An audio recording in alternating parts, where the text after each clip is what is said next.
lipidologist, a cholesterol specialist.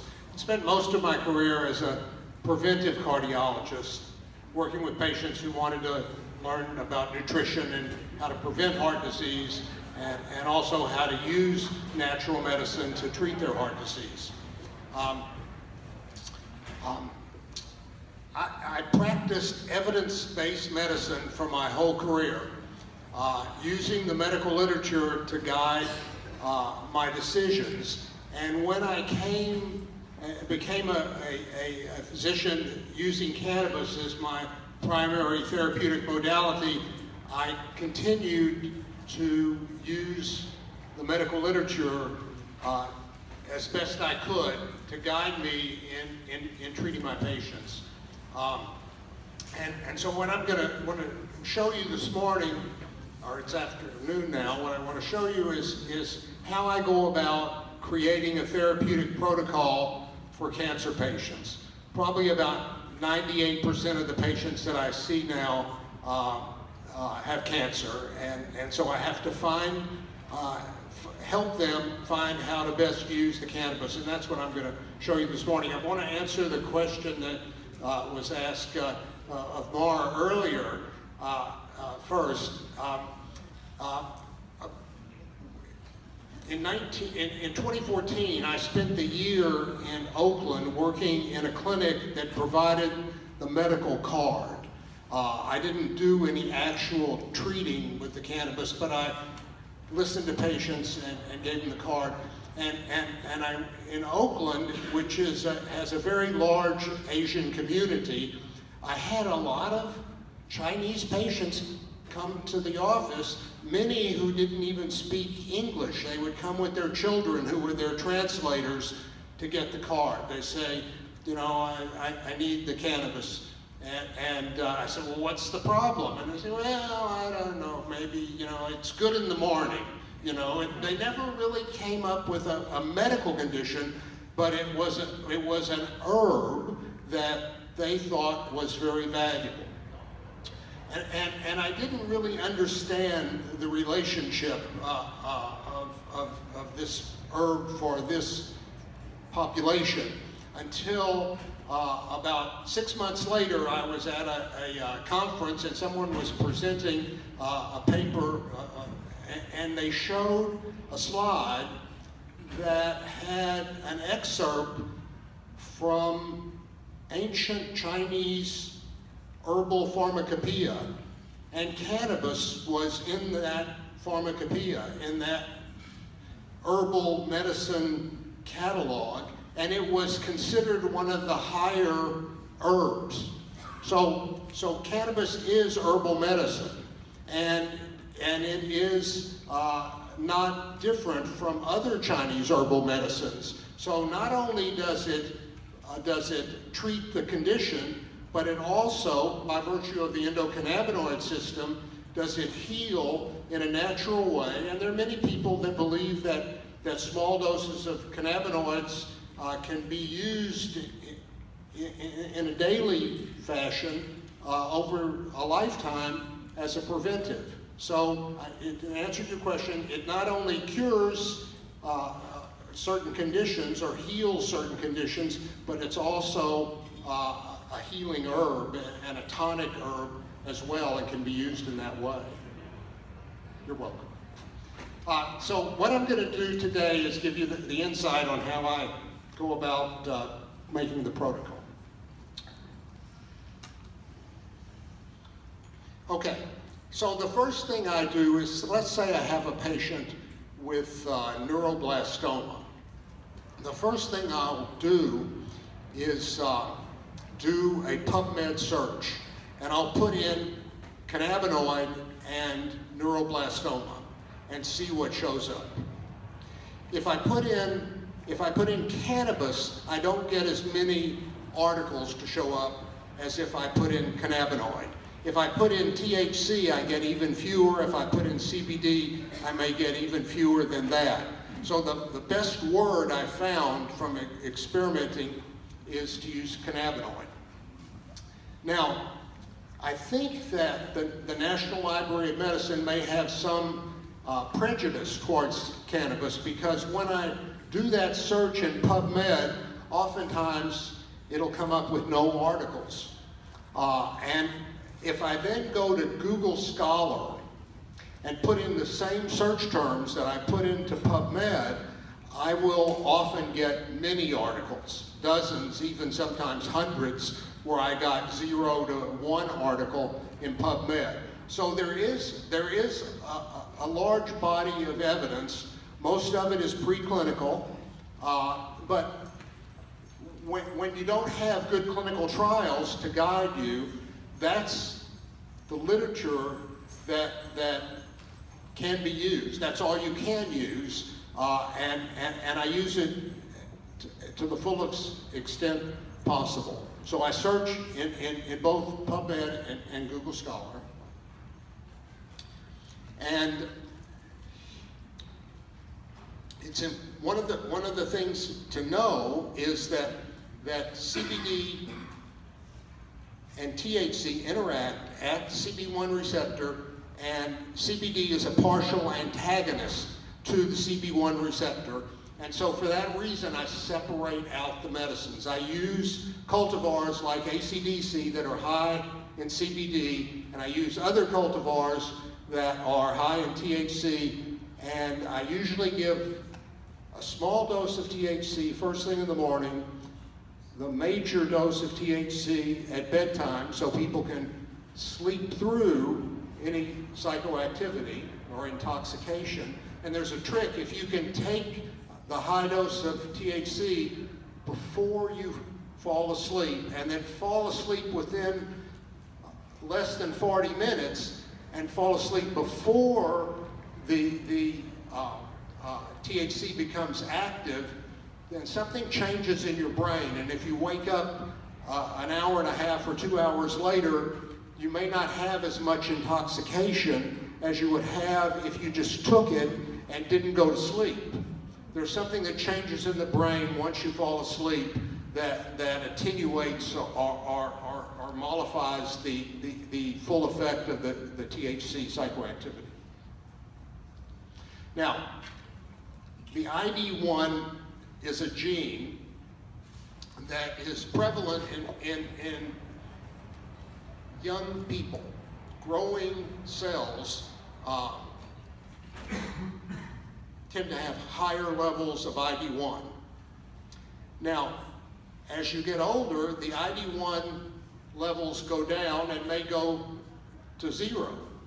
But cancers, which are primitive cells that have their own growth parameters, will often have developed this ID1 gene, and it reappears in adults in certain cancers.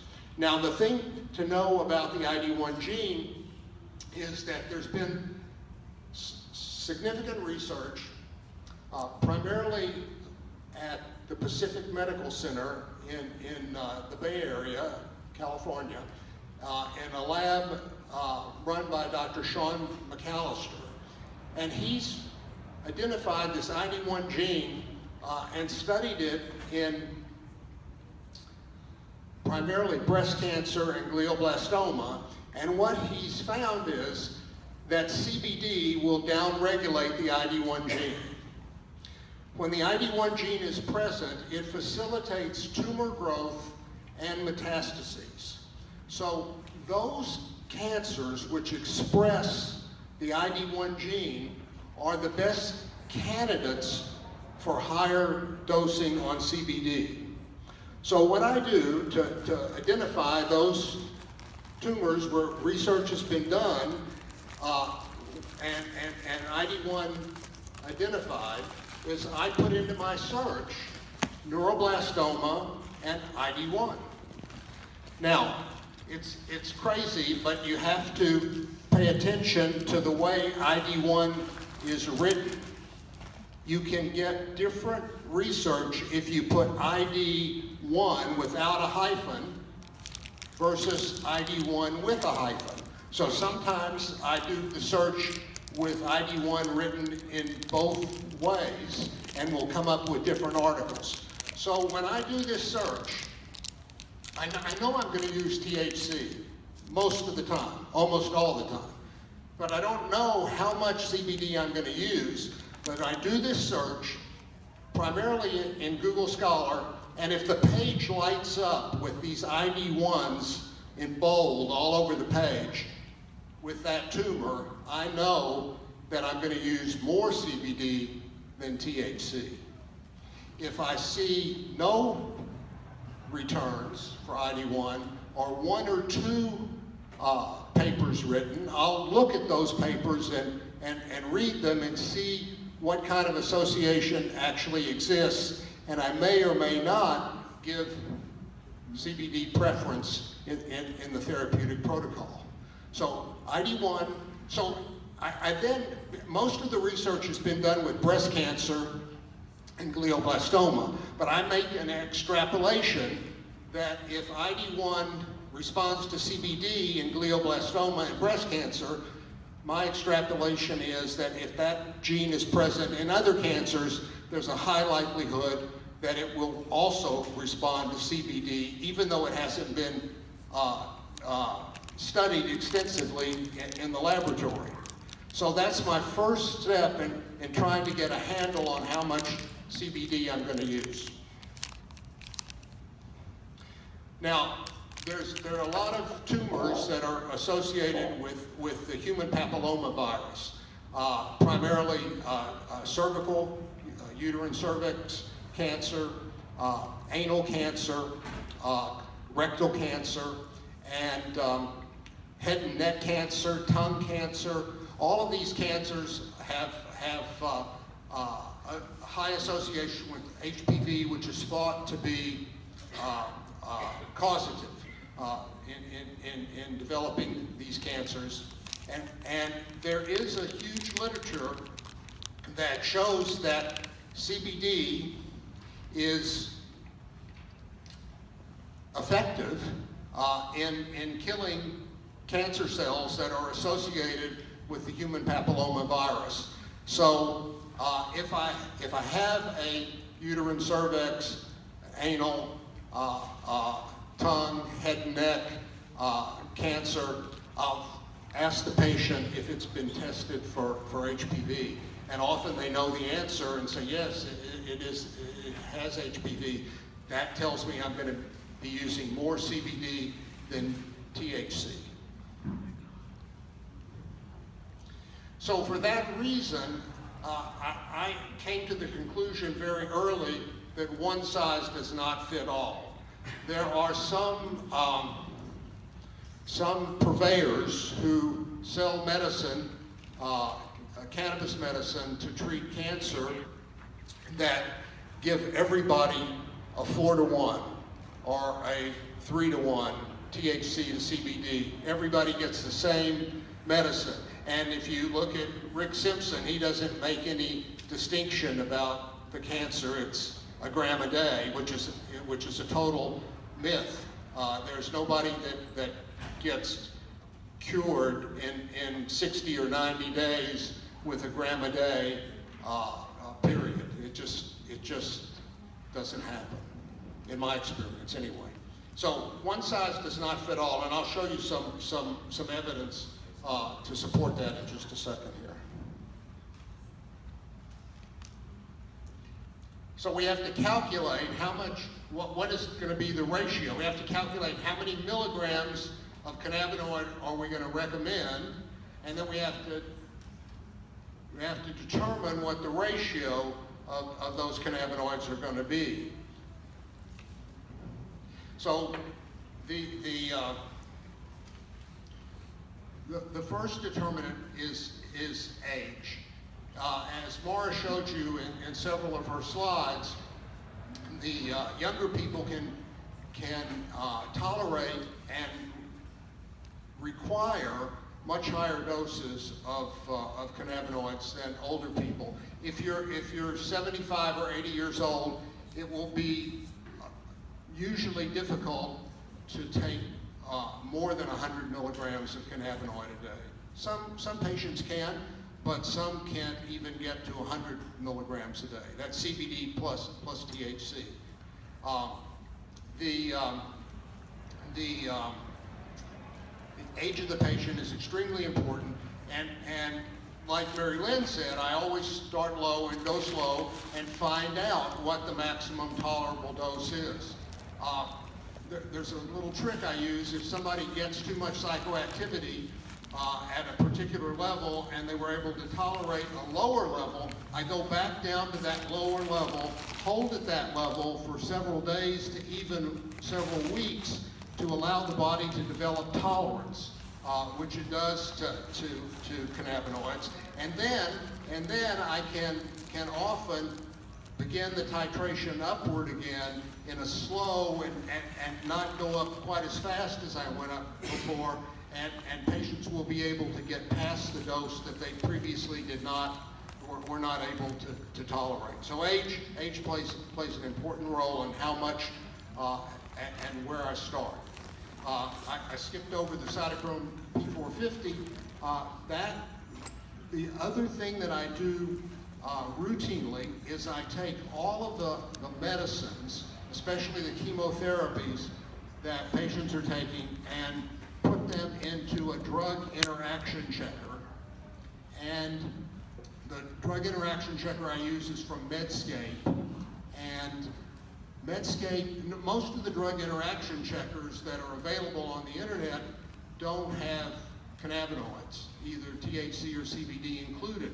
But CBD to a greater extent and THC to a lesser extent will inhibit enzymes in the cytochrome P450 system that are responsible for metabolizing drugs, including the chemotherapies. So is it important to pay attention to this? I think so, because some of the chemotherapeutic agents that are metabolized in the P450 system are highly toxic. And if you administer those drugs along with the cannabinoids, because the metabolism of those drugs is blocked by the cannabinoids, blood levels of the chemotherapies will go higher. So you might say, well, that's a good thing. They'll get a bigger dose and have a better chance of killing the cancer.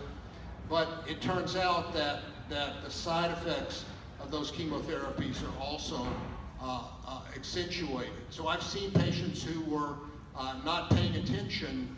They were trying to use cannabis and having a lot of side effects, and they were using the CBD and THC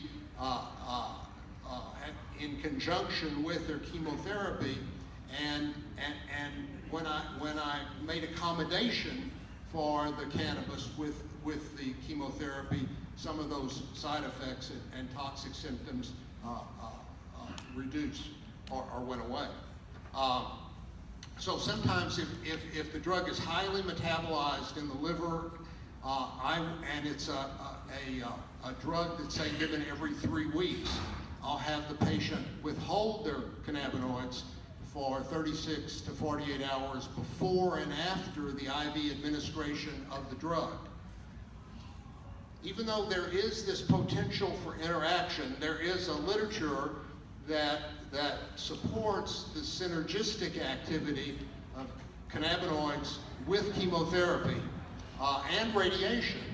And it's been shown in both of those modalities, those therapies, that the synergistic effect, meaning that the sum of the parts is greater than the actual arithmetic. 1 + 1 is 3 or 4 or 5. So you get an enhanced effect. So it seems to work pretty well for the intermittent therapies. When patients have a drug that's metabolized in the P450 system that they're taking every day, and they want to take the cannabinoids every day, I strongly encourage them to have a conversation with their oncologist.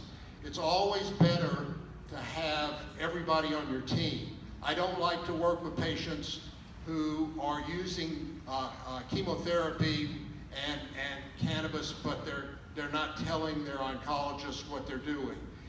It makes it very difficult to manage all of the nuances of good therapy if you have too many cooks can spoil the stew, so they say.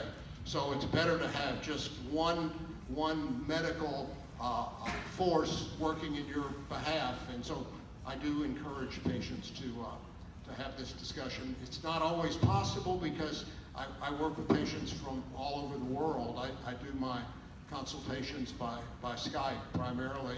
I have patients from Europe, South America, Australia, all over, and patients can't always get the medicine they need. Patients often are living in a country where cannabis is not legal, and they are using it surreptitiously anyway, and so they can't discuss it with their doctor. So it sometimes requires a lot of consideration to figure out how to best do that. So Dr. Sean McAllister's lab has also has a researcher that works in the lab named Eric Singer, and Dr. Singer did a very interesting experiment. He grew cancer cells in a petri dish, in a plastic dish, and then treated those cells with CBD, and found that the CBD killed the cancer cells. I believe he used glioblastoma cells in this experiment. And then Dr. Singer pre-treated the medium that these glioblastoma cells were growing in. He pre-treated with vitamin E, and then put the CBD in, and lo and behold, the CBD no longer killed the cancer cells. So it turns out that as I said earlier, CBD can affect the ID1 gene and slow tumor growth, and also slow or retard metastasis. But CBD also has a direct killing action on cancer cells, and it appears that this killing action is manifest by oxidizing the cancer cells. So CBD, even though CBD is a mild antioxidant itself, it induces in the cancer cell a pro-oxidative state. So if you have a lot of antioxidants in your system, there's a strong likelihood that those antioxidants will diminish CBD's ability to kill cancer cells. So when I discovered this research about 14 months ago, so I decided that there were some supplements that look like they would be valuable. People people take curcumin and melatonin and medicinal mushrooms. There's a lot of research showing that those supplements may be helpful for cancer, but it turns out that when you're using the cannabinoids, those supplements may be counterproductive. So my initial strategy was to give those antioxidant supplements at bedtime, which places them as far away as possible from the CBD, and I'll tell you the protocol later, but that bedtime is the farthest distance in time from the CBD. But I have seen patients who have not responded, and I'm just telling you what I do. I don't have all the answers. I don't know how to cure cancer. I don't know how to treat every patient effectively. I have patients that don't make it. I have patients that I start with late in the game and they don't survive. I have other patients that start early in the game and don't respond to the cannabis. It's not hard science yet. So I'm still learning, and I want to do everything that I can possibly do to help all of my patients. So I've evolved in my thinking about antioxidants, and more recently, I'm suggesting that patients who are relying strongly on CBD killing their cancer, that they eliminate all supplements with antioxidant activity, and let's see what we can do with the cannabinoids. In fact, I have a patient that I just emailed earlier today, a woman, an 82-year-old woman with breast cancer, who I started treating in the summer of 2016, and her tumor marker is increasing. So what we're doing is not working. My philosophy is, if what you're doing isn't working, you better do something else, because insanity is to continue to do the same thing and expect a different result. So this one has been on the supplements that for all of this time, and her tumor marker is going up, and so I have to change everything. So she did best when she was taking much more CBD than THC, and somehow her tumor marker started to go up, and we changed it and gave it a balance 50-50 CBD, THC. Tumor marker still going up, so I just totally changed the protocol to 1 part THC to 3 parts CBD, stop any supplements that might compromise the CBD, and let's have another go at it. You can't just keep doing the same thing and expect things to change. So as time goes on, I'm becoming more averse to having antioxidants in the mix when CBD is being used. So, and it's really important to use whole plant extract and have the full entourage effect. There are, we work primarily with THC and CBD, but there are other cannabinoids in the whole plant that have anti-cancer effect, and there are terpenes, and I'll show you a list in just a minute. There are about 10 terpenes that have documented anti-cancer effect. And someone asked a question of Mary Lynn, I think, about hemp CBD, and one of the things that I would add is that hemp CBD does not have hemp CBD is anemic. It doesn't have an entourage.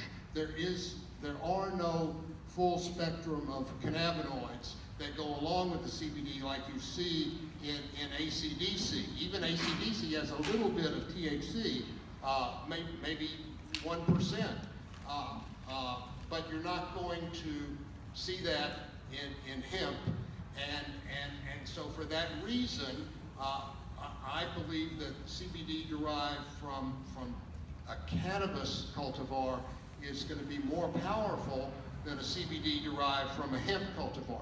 Now, I have, as I say, I have patients from all over the world, and many times cannabis-derived CBD is not available. And so if there's no other option but hemp-derived CBD, they have to use that. And I can't tell you with certainty that the hemp-derived CBD doesn't work. I don't know that for a fact, but it's not something that I choose preferentially. It's something that I only choose deferentially. So I think whole plant extracts are important. So the whole plant has about 110 cannabinoids, and the number that I've settled on for the terpene number, even Mara mentioned it was somewhere between 1 and 400. I just went down the middle and say 200. But the total number of compounds in the plant is close to 400. There are polyphenols and flavonols and lignans and all kinds of other compounds that are there, and the hemp plant does not have, when I say anemic, I mean that the number of compounds in the hemp is considerably less, and has been mentioned by several others, the hemp and the cannabis itself can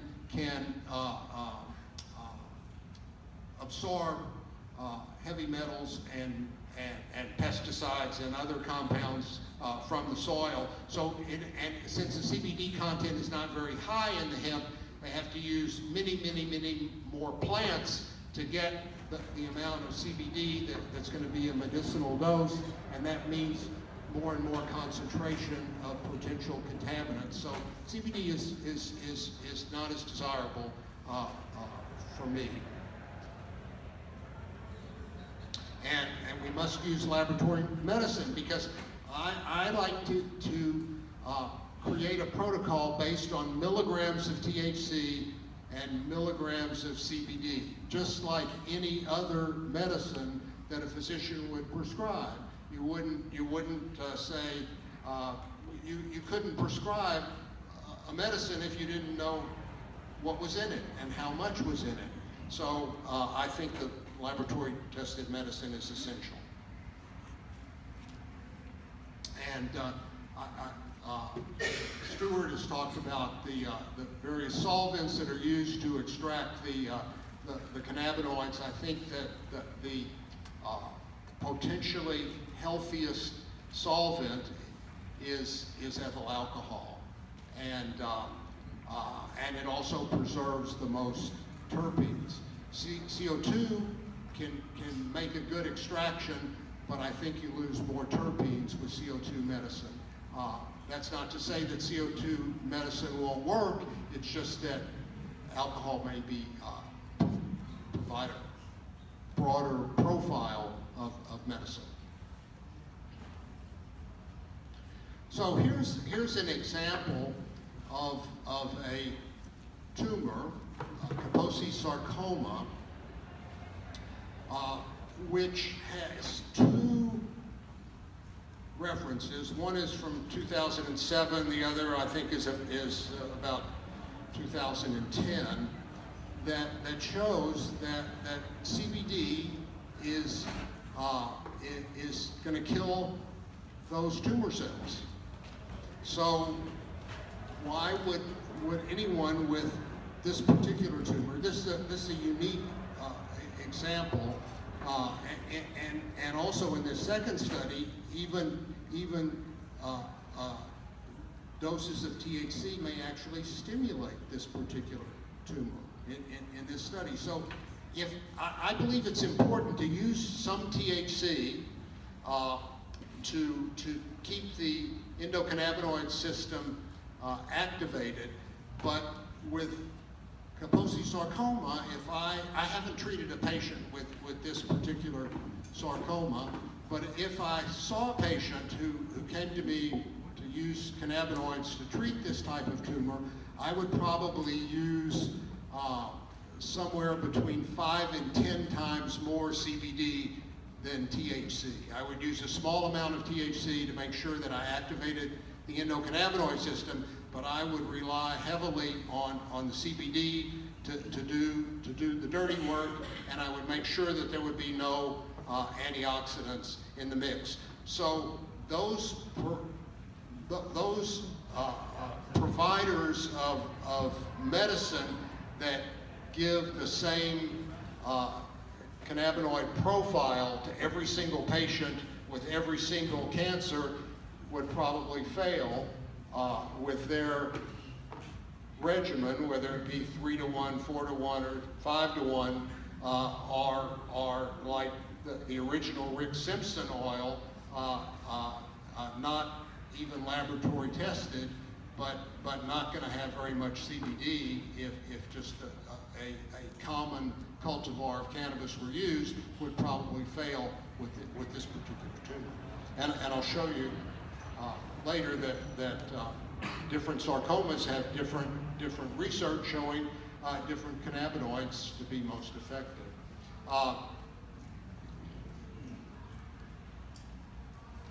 So here's cervical cancer, which is an HPV related tumor, and we know from other research that the HPV is more sensitive to cannabidiol. So it's not strange or surprised to see that there's a recent 2016 article talking about the benefits of cannabidiol for cervical cancer. Now here's a list. I don't think you can read it very well, but this is a compilation that I was able to find that had all of the tumors that were known to be associated with ID1. But it's not a complete list, and you have to search. If your tumor is not on the list, you have to do the search in PubMed and Google Scholar that I mentioned at the very beginning of the presentation. So here's some additional references on ID1, and I provided the slides. I don't know if you have them as a handout or not. No. Okay. Anyway, so there are additional references that I provided that show the benefits of ID1 and its association with CBD and HPV and ID1, and the interaction of CBD and THC at the CB1 and CB2 receptor, and the article that shows how the cytochrome P450 interacts with cannabinoids, primarily cannabidiol.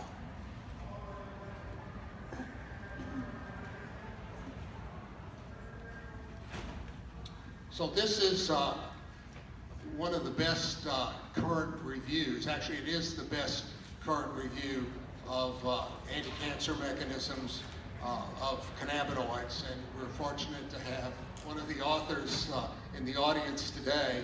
She's doing, it's the work that Christina Sanchez and her group and others like her are doing that paves the way for me to do what I do. I couldn't do what I do and say that what I do is evidence-based if there weren't researchers like Christina who are generating the evidence. Even though it's not clinical trials, which we all want, it's the best that we have. And to not use that research in designing a therapeutic protocol, I think would be a form of malpractice for anyone who provides the medicine and isn't utilizing the research. You can see that some of the papers that I've shown you so far have provided the evidence that you have to individually create the protocol. So here's the list of terpenes that have published research showing that they have anti-cancer activity. You can see it's a list of the usual suspects there. Most of those terpenes are names that we're familiar with, and although today it's not always possible to create a protocol that includes the terpenes that we want, I think that the evolution of cannabis medicine, at least for cancer therapy, will eventually be that the prescription that we create will have how much THC, how much CBD, maybe other cannabinoids, maybe THCV will be part of the equation at some point, and then we'll be able to select cultivars of cannabis that have or have been bred to have higher levels of these anti-cancer terpenes. So we'll be able to use the full spectrum of the plant with more efficiency than we do today. So you have to have a reliable, consistent source of medicine to start incorporating the terpenes into the protocol. Currently, I use THC and CBD interchangeably between cultivars. In other words, if I were getting my CBD from AC/DC, I would not make that different than the CBD that I'm getting from a Bacchus, say, another cultivar that is high in CBD. And the same with THC. Some cultivars are broadleaf and some are narrow leaf, previously called indica and sativa, respectively. But the THC in both classes of those of cannabis have THC, and I use them interchangeably. So some patients will prefer a more stimulating cultivar first thing in the morning and a more sleepy cultivar at bedtime. And the THC content is what determines how much of each of those cultivars they take. And as I say, I use the THC independent of where it came from, independent of the cultivar from which it came. So last fall, I had a neuroblastoma patient. I'd never treated a neuroblastoma before, so obviously I did my literature search to find out what protocol to use, and I'll just give you an example of how the literature search can be invaluable in choosing the therapeutic ratio, the protocol that's actually be recommended for the patient. So when I came across this article and I saw that Raphael Mechoulam was one of the authors, it immediately got my attention, and I knew that was going to be an article that I was going to find useful. I was hoping to find useful. Anyway, in this study, let's just look at the bottom slide here. You can see that they treated the neuroblastoma cells in vitro in a petri dish, and you can see that the THC,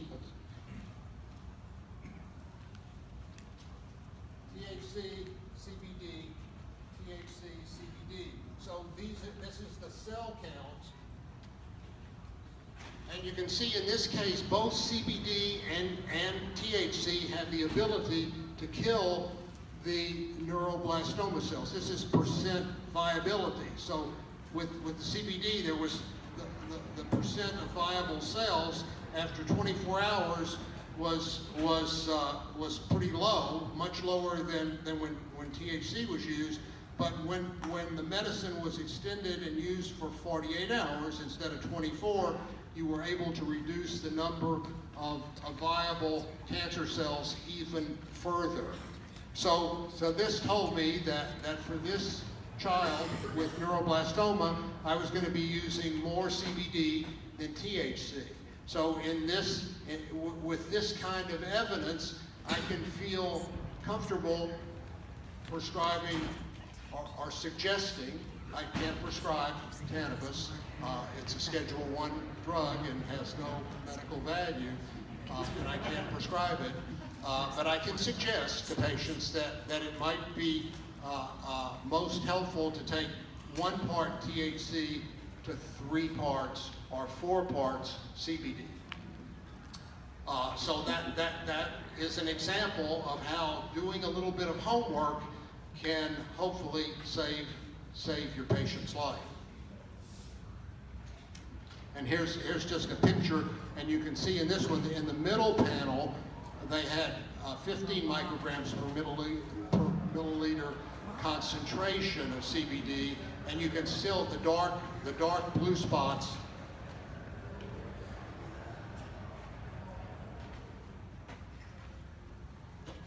are still viable cancer cells, but when the dose was increased from 15 micrograms per milliliter to 20 micrograms per milliliter, there was further killing of those neuroblastoma cells. So dose does matter. Size does matter in this situation. So we want to try to find the highest tolerable dose. We want to find the highest dose that the patient can tolerate and function. We don't want to disrupt function. But for some patients, the healing process may occur while they're sleeping and resting. That's where healing takes place. And so sometimes if they need to sleep all day, at least in the beginning, once they get to an effective target and they have a bad cancer that is going to kill them, I will not discourage that dose and let the patient have extra sleep, even though they're lethargic and they don't have much of a life. If the cancer continues to grow, they're certainly not going to have much of a life either. So sometimes during that period of excessive lethargy, in the early stages of the cannabinoid treatment, the patients may need to sleep more in order to allow the healing to take place. So this is a slide that Mara showed, and I have it in my slide deck, just to simply show that one, as a general rule, the younger you are, the higher the dose that can be well tolerated and can be achieved and be effective. But as you get older, sometimes the patients can't tolerate nearly as much medicine. So it's not, and you can see, or maybe you can see at the top of each bar is the weight of the patient. So there doesn't seem to be any correlation between weight and the medicine. So you've probably heard mention of the software that Mara's been developing called CDR Med. I've had the privilege of using this software for the past, over the past year, and it really provides a great service to physicians. I know it's going to be used not only by physicians, but by patients and by dispensaries, but I'm very, very pleased with the use of this software. It does a number of things. One, if you see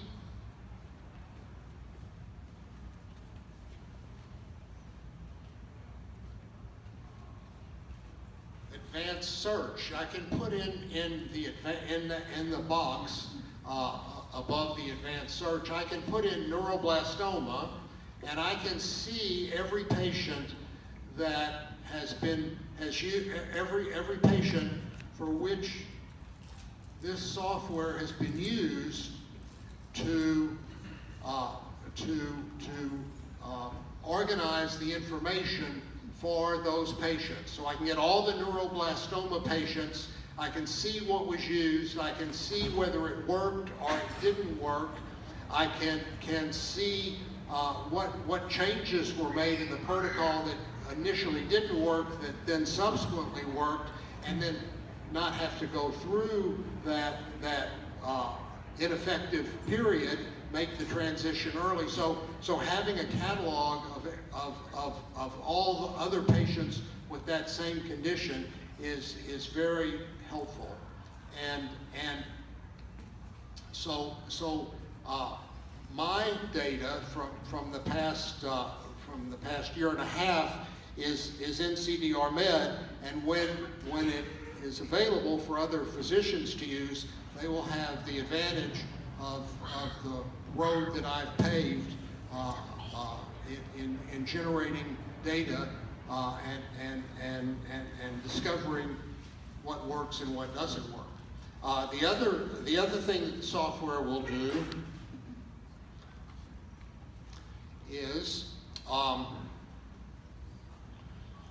the drug interactions that I mentioned will automatically be determined by the software. You don't have to go to a Medscape drug interaction checker. Now, one of the interactions that most people are not aware of is that there are a number of drugs that are prodrugs. Now, prodrugs have no direct drug effect by themselves.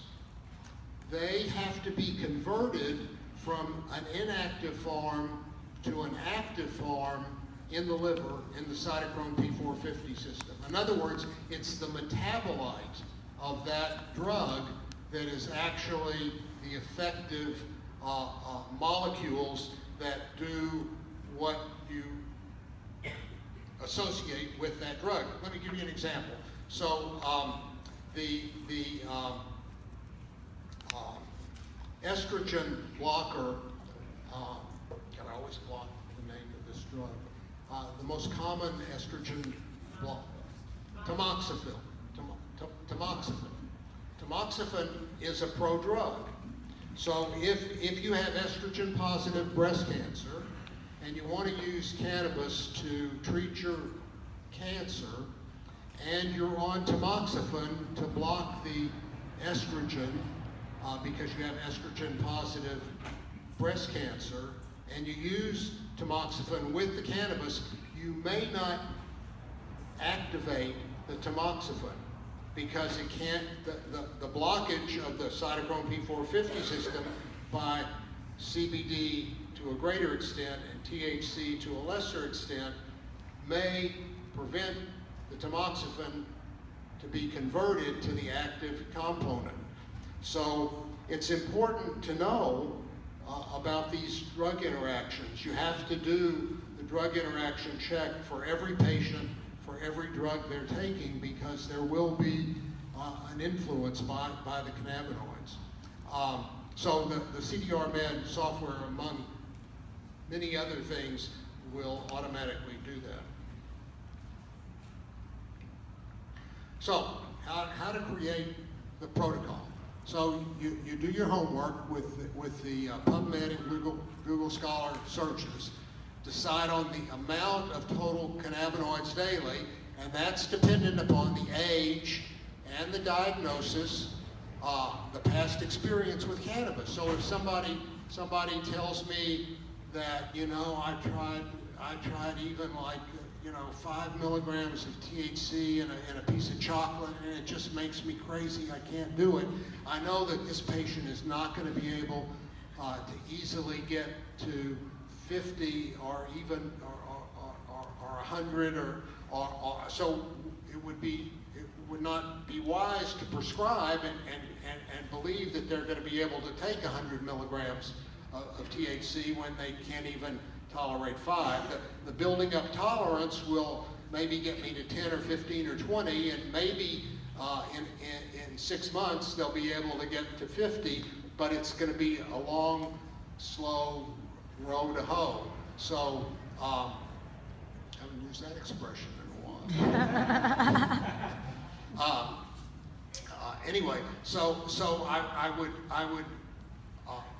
create the protocol, even though it might not be what I would think would be the best protocol. It might be the best protocol for that particular patient because of their past experience. So you have to use everything, all the information that's available in creating the protocol. Not to acknowledge that they don't tolerate THC would be a mistake, and then what would happen if I prescribed more THC than they could handle from the get-go, they would stop using it. They would say, you know, I can't do it. I'm not going to do it. So I try to figure out what the patient's going to be able to use effectively, and then you have to decide on the proportions. And so if it's an ID1, I'm going to use more CBD. If it's an HPV, I'm probably going to use considerably more CBD than THC. Maybe 1 to 3 or even 1 to 4 THC to CBD if it's an HPV. And as you can see, even among the tumor class of sarcoma, there are some sarcomas that the literature tells me respond better to THC than CBD, and other sarcomas which respond better to higher doses of CBD. So you have to know what the literature says to create your protocol. And then the way that I usually recommend that patients take the medicine is 10 to 25% of the THC first thing in the morning. And that way, they may be able to go about their day without being so intoxicated that they can't function. And then 2 doses of CBD. The first dose of CBD follows the morning dose of THC by 2 to 3 hours. The second dose of CBD comes 2 to 3 hours after the first dose of CBD, and then the majority of the THC comes at bedtime. 75 to 90% of the THC at bedtime, preferably 30 to 40 minutes before they actually fall asleep. And that way, higher doses are tolerated at bedtime, and the patient is able to sleep through much of the intoxication. And conclusions, the entourage effect is essential. You have to find the right cannabinoid terpene combination. There's not one size that fits all, for sure.